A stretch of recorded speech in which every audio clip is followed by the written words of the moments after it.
the general perception of security is that they just sit in a box on an industrial estate, or stand around in a store and not actually do anything. Well, unfortunately, due to social media, we see videos quite often of security officers standing there watching people pack bags and walk out of shops with hundreds of pounds worth of shopping. And we see other videos of security officers using what looks like quite extreme force. Very often these videos don't come with any context. In the case of the shoplifters, these are security people who've been told not to act, and that's incredibly frustrating for that officer, and for everyone watching the video, to see a criminal just brazenly filling their bags and walking out of a shop with lots of stock. So that needs to be addressed, and that needs to be addressed by customers and the industry. It's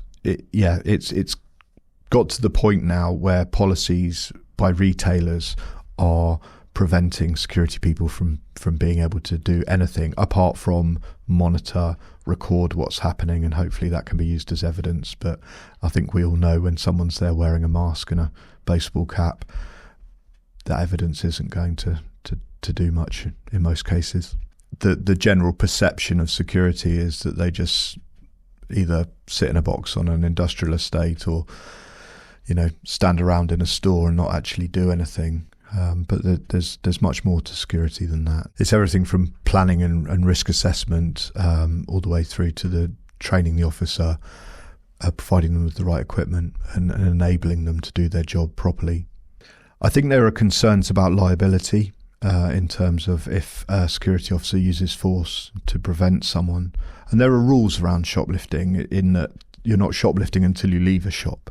So that's a difficult one, but there's nothing to stop people packing a bag in a shop, but we can all tell from the videos what these people are up to. What would be useful is if security officers were given the freedom to use force where necessary. Obviously, there's a lot to consider here. They have to consider their personal safety and the safety of other people.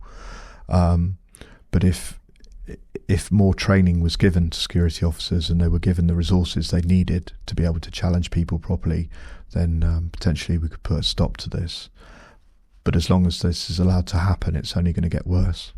So I remember a situation, a security officer I knew, who wasn't working for us, but I know him. He was working for a well-known retailer and was attacked by an individual with a needle, with a syringe, and the officer that I know struck the guy, punched him in the face to protect himself, and he was given a written warning. And I don't know in what world that's okay. If people can't be supported in their job, then why should they? Do you see what I mean? So it's really important that the retailers and the security companies work together to find a solution. And I appreciate the solution isn't an easy one, but it is important that they work together to find a way to challenge people effectively and prevent this from happening.